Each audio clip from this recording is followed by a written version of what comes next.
Hello students, good morning to you. How are you all? Hope you are enjoying your quarantine period. So, this is Jason with you, your new English teacher. Some of you might know me, but some of you are new to me and I am new to you as well. So, basically I am going to teach you English and I won't take your time that much. ठीक है, मैं आप लोगों का ज़्यादा time नहीं लूँगा. So, let's start with your English chapter number 1. So I request each and everyone to take out your books, your English literature book, and with the lesson Desirey's Baby. Okay? So I'm going to start. First is author's note.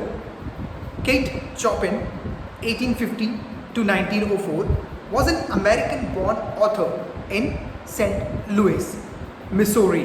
ठीक है, cat चॉपिन जिनका जन्म 1850 में हुआ था और उनकी death जो हुई थी वो 1904. तो she was an American author, जो है अमेरिका की एक लेखक थी, ऑथर थी जो बुक लिखती थी. उनका जो प्लेस था वो क्या था? Saint Louis, Missouri. She is an American. Her real name was Catherine O Flaherty. ठीक है, उनका जो रियल नेम था वो क्या था? Catherine O फ्लहर्टी. Having lost her siblings and her father in her childhood, Kate developed a close bond with her mother. Kate के साथ क्या हुआ था? बचपन में ही उनके जो ब्रदर्स होते हैं, सिबलिंग्स जो होते हैं, भाई बहन जो थे, उनकी डेथ हो गई थी और उनके पापा जो थे, उनके पापा की भी डेथ हो चुकी थी. तो बचपन से ही क्या हुआ, उन्होंने अपने मम्मी के साथ बहुत अच्छी एक फ्रेंडशिप कहते हैं ना, या फिर एक बॉन्ड, बहुत अच्छा एक बॉन्ड उन्होंने अपनी मम्मी के साथ बना लिया था. Most of a childhood was spent in reading. उनका बचपन कैसे भी था, वो ज़्यादातर क्या करती थी? बुक्स वगैरह रीड करती थी. The genres of a choice was fairy tales, poetry and religious allegories. ठीक है, उनको क्या क्या पढ़ना पसंद क्या था? फेरी टेल्स, पोएट्री वगैरह पढ़ती थी वो, एंड रिलीजियस किताबें वगैरह पढ़ती थी. ठीक है, जो धार्मिक किताबें जो होती हैं. As an author she wrote numerous short stories and novels. ठीक है, उन्होंने जब वो ऑथर थी या फिर जो ऑथर है, उन्होंने काफ़ी सारी बुक्स जो है वो लिखी. Her major works were two short story collections, Bayou Folk 1894 and a night in Acadie, that is written on 1897. दो मेन इनकी जो शॉर्ट स्टोरीज है वो फेमस हुई थी. दैट इज बायाकू फॉक, जो कब लिखी थी उन्होंने? 1894 में, और उसके बाद a night in Acadie, that is in 1897. Her important short stories included Desiree's baby, the story of an hour और the storm. 3 important short stories भी उन्होंने लिखी. उसमें क्या क्या आता है? उसमें आता है फर्स्ट जो है डिजायरीज बेबी, जो हमारा चैप्टर है. ठीक है, ये पढ़ेंगे हम. Then story of an hour और the storm. Okay, let's start with the chapter. I am going to read and I will explain to you. मैं आपको इंग्लिश में भी बताऊंगा और हिंदी में भी बताऊंगा. कुछ वर्ड्स ऐसे इसमें आएंगे जिसका आप लोगों को मीनिंग नहीं पता होगा, जिसमें शायद आपको दिक्कत आ जाए, तो मैं आपको क्या करूंगा, ये इसका मीनिंग अच्छे से समझा दूंगा. Let's start. Let us read a story about a young girl, Desiree, and how her life upturns down by a chance of fate. ठीक है, किस्मत से कैसी इस लड़की की ज़िंदगी बदल गई, ये हम इस चैप्टर में या इस स्टोरी में हम पढ़ेंगे. So first line. As the day was pleasant, madame Valmonde drove over L'Abri to see Desiree's and her baby. ठीक है, कैसा दिन था? It was a pleasant day. Pleasant day का मतलब क्या होता है? सुहाना दिन था. और madam Valmonde she started driving to L'Abri. L'Abri is a place in Switzerland. Switzerland में एक जगह का नाम है ला एब्रे. किससे मिलने जा रही है ये? She is going to meet Desiree and her baby. Desiree से और उसकी बच्ची से, बेटी से मिलने जा रही है. नाउ अब ये रास्ते में इसको क्या क्या चीज़ें याद आती हैं, अभी इसमें ये आएगा. ठीक है. It made her laugh to think of Desiree with a baby. वो डिजायरी को याद कर रही है अपने ट्रैवल में, और उसको याद कर करके उसको क्या आ रही है? हंसी आ रही है. Y? It seemed but yesterday that Desiree was little more than a baby herself. When Monsieur, in riding through a gateway of Valmonde, had found her laying asleep in the shadow of the big stone pillar. ठीक है, ये वेलमोंडे को ऐसा लग रहा है कि ये कल ही की बात है जब ये ट्रैवल कर रही थी, वेलमोंडे जो है ये ट्रैवल कर रही थी और इनको एक पत्थर के किनारे, एक जो it's a big stone pillar, इस पिलर के किनारे पे ये एक छोटी सी बच्ची जो है उनको सोती हुई मिलती है. The one little awoke in his arms and began to cry for dada. उन्होंने उस बच्चे को उठाया, बच्चे को जैसे उठाया बच्ची क्या करने लग गया, रोने लगी. किसके लिए? दादा के लिए. दादा means for father. That was as much as she could do or say. Some people thought she might have strayed there of her own accord, for she was of the toddling age. अब इसमें दो words आ गए जो आपको book में देखोगे ना आप लोग. It's in a dark, much more darker than the other words. It is strayed. The meaning of strayed is it's written on your bottom left. I'm sorry, bottom right. Moved off the correct track or away from a group aimlessly. ठीक है, जो group से अलग कर दिया गया. Basically इसमें क्या है, इनको लोगों को लगता है ये जो बच्ची जिनको जो मिली है वो वहाँ पे एक ग्रुप था. यहाँ पे अगर आप नीचे पढ़ेंगे, the prevailing belief that she was been purposefully left by the party of Texans. एक पार्टी है, पार्टी ऑफ टेक्सन्स मीन्स ये पॉलिटिकल पार्टी है एक यूएसए की. तो लोगों को ये लग रहा था कि ये जो बच्ची है इसको किसने छोड़ दिया, कोई इनकी पार्टी का जो मेला लग रहा था या फिर जो पार्टी लग रही थी इनमें से सम्मेलन जब हो रहा था तब कोई एक ऐसे पेरेंट आया और उसने उस बच्ची को उस कोने में छोड़ दिया. ठीक है, ये लोगों को लग रहा था और उसने उस बच्चे की तरफ किसी ने भी उसको ध्यान नहीं दिया क्योंकि उसकी वो एज क्या थी, वो टोडलिंग एज. टोडलिंग एज क्या होता है? टोडलिंग एज होता है जो बच्चा 12 महीने से 36 महीने तक के बीच में होता है. 12 to 36 months. So that time of period is called the toddling age. ठीक है, इस तरह से लग रहा था कि कोई अपनी मर्जी से आके बच्चे को वहाँ पे छोड़ के गया है. So the prevailing belief was that she had been purposefully left by a party of Texans. ठीक है, इनको ये लग रहा था कि कोई भी इस पार्टी ऑफ टेक्सन्स में, जब ये इनका जो लग रहा था पार्टी ऑफ टेक्सन्स का जो मेला या फिर सम्मेलन जो लग रहा था उसमें से इन लोगों ने आके किसी ने आके बच्चे को वहाँ पे छोड़ दिया. Whose canvas covered wagon late in the day has crossed the ferry that Cotton Maze kept just below the plantation. तो कॉटन मेज इसमें क्या है? Coton Mais it's a person name and there is a one word called फेरी.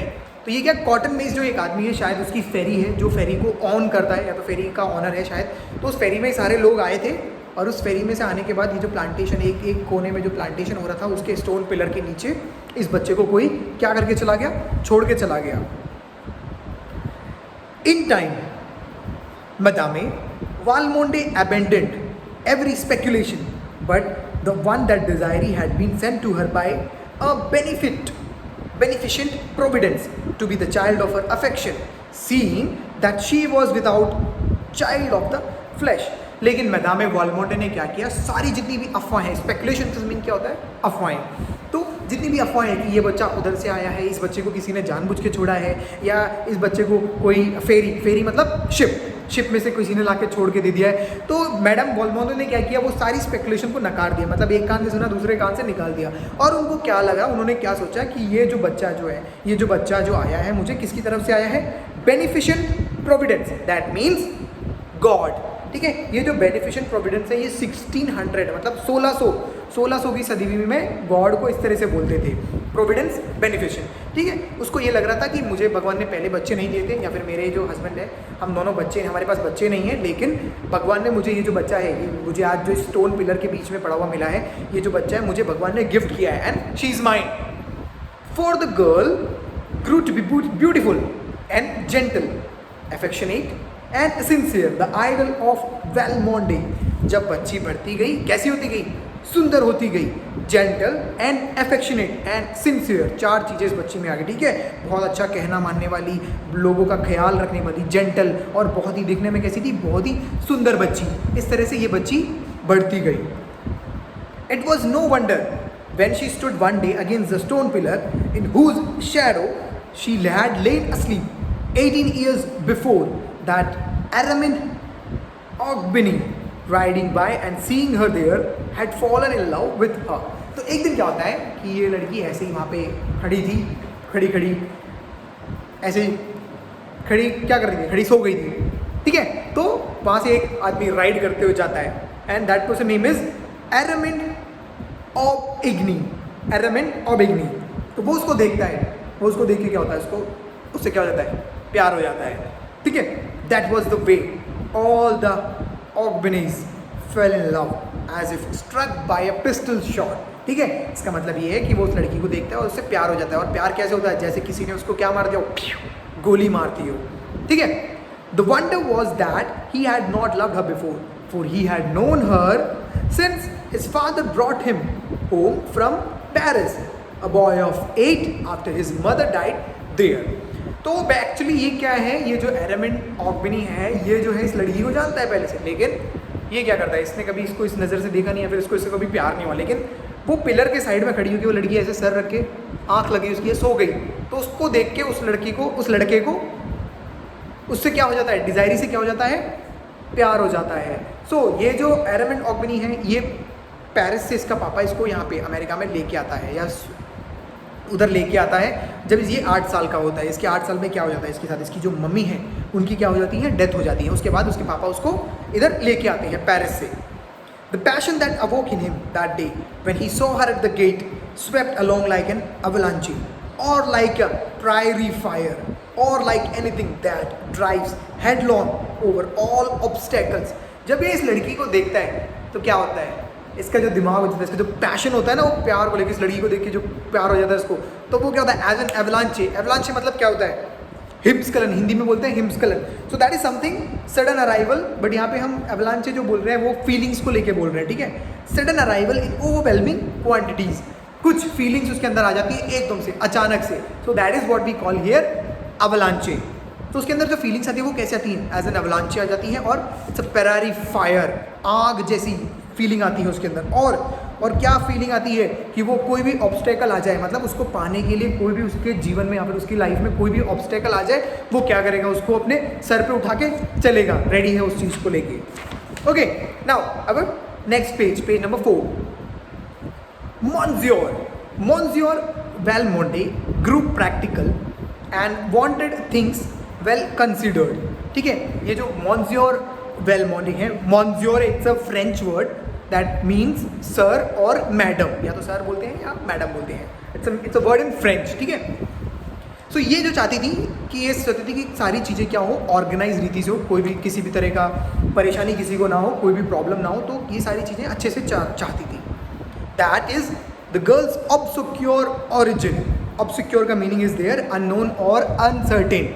अब आपको मैंने जैसे starting में बताया था, जो डिज़ायर है way she found laying in, it's in your first second paragraph, in the shadow of the big stone pillar. So she was founded in a shadow of a big stone pillar. वो वहाँ पे पाई गई थी। तो वेलमोंडे को नहीं पता कि ये लड़की किधर से आई है। तो आजकल होता है ना, लड़के जब आते हैं शादी करने के लिए सारी चीज़ें पूछते हैं कि कहाँ से हो, गाँव कहाँ से है, क्या कहाँ से, तो उस बारे में भी वेलमोंडे को नहीं पता कि डिज़ायरी क्या है। तो शी थॉट कि कोई दिक्कत हो जाएगी शादी में या फिर कोई प्रॉब्लम हो जाएगी। Armand looked into her eyes and did not care. He was reminded that she was nameless, ठीक है। तो उसको आयरमैंड को ये बताया गया कि जो लड़की है इसका कोई ओरिजिन नहीं है, इसको नहीं पता कि ये बच्ची जो है, ये लड़की जो है, डिज़ायर जो है कहाँ से आई है, बिल्कुल भी नहीं पता है। तो ये चीज़ें उसको बताई गई आयरमैंड को। लेकिन आयरमैंड ने उसकी आंखों में देखा, किसकी आंखों में, डिज़ायर की आंखों में देखा, तो उसने किसी भी तरह की कोई भी प्रॉब्लम नहीं, उसने बोला कि मुझे कोई भी किसी भी तरह का इशू नहीं है, मुझे किसी भी तरह की कोई भी प्रॉब्लम नहीं है। What did it matter about a name when he could give her one of the oldest and proudest in Louisiana? Louisiana is a place in USA. Okay, उसने सोचा कि क्या फ़र्क पड़ता है इसका नाम नहीं है, लेकिन मैं उसको लुजियाना का सबसे ज़्यादा प्राउडेस्ट, ठीक है, और सबसे पुराना जो तरीका होता है, सबसे पुराना गिफ्ट क्या है, मैं उसको गिफ्ट करूँगा। He ordered the corbelly. Corbelly is a group of flower. गुच्छा बोलते हैं ना अपन, बुके देते हैं, so that's what it's a in corbelly. Corbelly from Paris. उसमें एक फूलों का गुच्छा, इट्स अ ब्यूटीफुल कॉर्बेली का होता है। उसमें क्या होता है, बहुत ही पुराने टाइप के फूल होते हैं जो नॉर्मली अपन को सड़क में या फिर हम अपने गार्डन में नहीं उगा सकते, उनको स्पेशल केयर करके उगाना पड़ता है। तो बेसिकली दैट इज कॉर्बेली। सो उसमें क्या होता है, गुच्छे होते हैं, it's a group of flowers. okay, from Paris, and contained himself with what patience he could until it arrived when they were married. तो उसने क्या किया, वो बहुत पेशेंस से उसका वेट करने लगा उस कॉर्बेले का, और शादी के टाइम पे उसने क्या किया, उनको वो गिफ्ट किया. Madam Valmonde had not seen Desiree and the baby for 4 weeks. Madam Valmonde ने डिजायरी को और उनके बेबी को पिछले 4 weeks से, that means 4 weeks included into 1 month, तो पिछले 1 महीने से नहीं देखा था. When she reached La Abri, she shuddered at the first sight of it, as she always did. Shuddered means कांप उठना, ठीक है, वो कांप उठी थी जब वो गई, उनकी जगह देखी उन्होंने कि वो किस तरह रह रही है, तो वो क्या हो गई, she was shuddered, वो कांप उठ गई. It was sad looking place, दिखने में कैसा था, it was very sad, bad looking face, which for many years had not known the gentle presence of a mistress. देखने में जगह ऐसी थी कि बिल्कुल ही गंदी पड़ी हुई है और किसी ने भी यहाँ के यहाँ पे सफाई नहीं करी है, या फिर क्या बोल सकते हैं कि बिल्कुल खराब हालत में था वो घर. Old Monsieur Aubigny having married and buried his wife in France, and she having loved her own land too well ever to leave it. ठीक है, इसने क्या देखा, या जो यहाँ पे ओल्ड मोन्ज्योर जो है, ओल्ड मोन्ज्योर कौन है, ये हमारे ओबिग्नी के पापा हैं, ठीक है, उनके पापा हैं. उनके पापा के बारे में बता रखा है कि उनके पापा जो है वो उस जगह से बहुत प्यार करते थे. एंड द मदर को भी उन्होंने, उनकी जो मम्मी की डेथ हो गई ओबिग्नी की, किधर दफनाया, उधर ही दफनाया, फ्रांस में ही दफनाया, और वो वहाँ से कभी छोड़ के आना नहीं चाहते थे. द रूफ केम डाउन, छत जो क्या थी, गिरी हुई थी. And the black like a cowl, और कैसी हुई पड़ी थी, काली हुई पड़ी थी. इट्स अ चिमनी में जैसे कालापन होता है ना, वैसे काली हुई पड़ी थी. Reaching out beyond the wild galleries that encircle the yellow stuccoed house, और कैसी हो रही थी उसकी दीवारें, कैसी थी, इट्स अ येलो स्टुकॉट जो थी, क्या कहते हैं, सड़ा हुआ और तना हुआ, मतलब बकवास, बिल्कुल एक खराब कंडीशन में था वो घर. Big Solomon oak grew close to it, and their thick-leaved, far-reaching branches shadowed like a pall. तो उनका जो घर था उसमें क्या होता, उसमें एक साइड में से बिग सॉलमन ओक जो होता है, it's a plant, it's a big tree basically we can say. जो ओक ट्री था वो उगा हुआ था, और उन्होंने अपने, उनका जो घर है, किसका घर, डिजायरी और एरमेंट का जो घर है, उसको पूरी तरह कवर कर रखा था. लाइक जैसे क्या होता है, जैसे like a pall, PALL. It means, basically it means cloth covered over a coffin. जिस तरह से एक कॉफिन होता है, जो मर जाता है कोई इंसान, उसके ऊपर कॉफिन बिछाते हैं ना, जैसे क्रिश्चियंस में बेसिकली क्या होता है, कॉफिन में डाल देते हैं, मर जाता है कोई इंसान तो उसको उसके अंदर कॉफिन में डालते हैं, उसके बाद मिट्टी में उसको दफना देते हैं. सो कॉफिन के ऊपर एक कपड़ा डालते हैं. सो बेसिकली ये ओक ट्री क्या कर रहा था, उनके घर को इसी तरह से कवर कर रहा था. यंग ऑकबिनी rule was a strict one too, and under its His Negroes had forgotten how to be happy. जो यंग ऑकबिनी है, जो डिजायरी का हस्बैंड है, he was too strict. कैसा था, बहुत ही खड़ूस था, और उसके अंडर में जो काम करने वाले जो उसके सर्वेंट थे, वो खुश होना भूल चुके थे, कि मालूम नहीं था उनको कि किस तरह से खुशी हो सकती है उनको भी. As they had been during the old master's easy going and indulgent lifetime. जो ऑकबिनी के जो पापा थे, he was like very generous. Here's meaning of indulgent is generous, मतलब काफ़ी दयालु किस्म के व्यक्ति थे उनके पापा. लेकिन जो उनका जो बेटा है, जो डिजायरी का हस्बैंड है, ऑकबिनी या Armand, he was very strict. The young mother was recovering slowly and lay full length in her soft white muslins and laces upon a couch. जो यंग मदर है, यंग मदर कौन है, डिजायर, तो she was recovering slowly. उनकी delivery हुई थी ना, तो उनको बॉडी में क्या होता है, थकावट होती है, तो वो उससे उभर रही थी, एंड वो वहाँ पे लेटी हुई थी. किधर लेटी हुई थी, she was laying on a soft white muslin. Muslin means it's a cotton cloth. Upon a couch, वो अपने सोफे पे इस तरह से लेटी हुई थी. The baby was beside her upon her arm where he had fallen asleep at her breast. The yellow nurse woman sat beside them fanning herself. ठीक है, जो उनका जो बेबी था, जो डिजायरी का बेबी था, वो उनके बाजू में साइड में ऐसे लेटा हुआ था, और वो बच्चा क्या कर रहा था, सो रहा था. और उनके पीछे एक येलो नर्स वुमेन खड़ी थी, जो कि उनको क्या कर रही थी, पीछे से ऐसे हवा पंखा कर रही थी. ठीक है. Madam Valmonde bent her portly figure over Desiree and kissed her. जो मैडम वालमोंडे हैं, there is one word, portly. Portly means fat या फिर ओवरवेट. तो इससे हमें पता चलता है कि मैडम वालमोंडे कैसी थी, शी वॉज बिग फैट. तो उन्होंने क्या किया, वो काउच के ऊपर झुकी और डिजायरे को क्या किया, किस किया, और उनके बच्चे को क्या किया, किस किया. Holding her hand instant tenderly in her arms, आराम से उसके हाथ को पकड़ा और फोरहेड पे क्या किया, किस किया. Then she turn to the child, उसके बाद डिजायरी को किस करने के बाद वो क्या होगी, बच्चे की तरफ मुड़ गई. सो टुडे हम इतना ही पढ़ेंगे बिकॉज इट्स ऑलमोस्ट 20 minutes. ऐसे it's 20 minutes over going on. So tomorrow we will continue with this chapter again. I hope आप सब लोगों को समझ में आया होगा.